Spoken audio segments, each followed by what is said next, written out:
Finance Minister Enoch Godongwana says that the South African government is laying the groundwork for more sustainable sources of income via the Social Relief of Distress (SRD) grant. Speaking at the postponed 2025 national budget, Godongwana said that the government is very aware of the cost of living pressures facing South Africans, such as high electricity and transportation costs. To compensate for increasing VAT by 0.5 percentage points in 2025, which will have a disproportionate impact on the poor, he said that the state will increase social grants above inflation.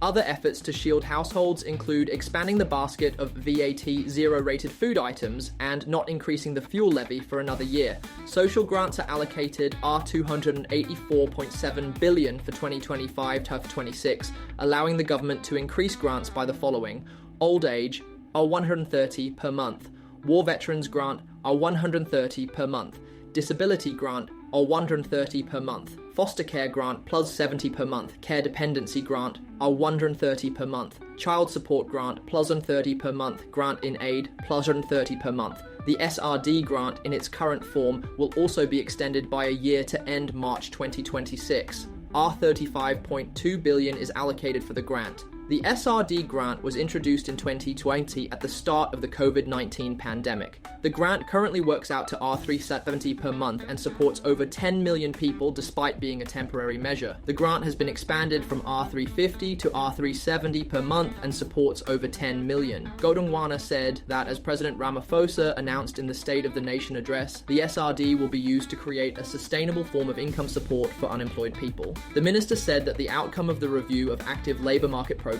which is expected to be completed by September 2025, will inform the future form and nature of the SRD. Currently, South Africa, with a population of roughly 60 million, has nearly 28 million beneficiaries who access social grants. The truth is that ours is one of the most comprehensive social safety nets among emerging economies, said Godongwana. This reflects our commitment to addressing poverty and inequality while keeping our spending sustainable. Godongwana recently said that the proposed increase in VAT, reduced from 17% to 16%, was necessary to keep the SRD grant going. He told the press that a VAT hike wouldn't be necessary if he was allowed to cut the SRD grant from the budget. He said that he is faced with increased expenditures that are not budgeted, with the SRD grant responsible for the increase. He said that the SRD grant was initially seen as a temporary measure. He has regularly warned the government that if the government wants it to stay on the books, a revenue source is needed to fund it. A recent High Court order has also placed more strain on the minister,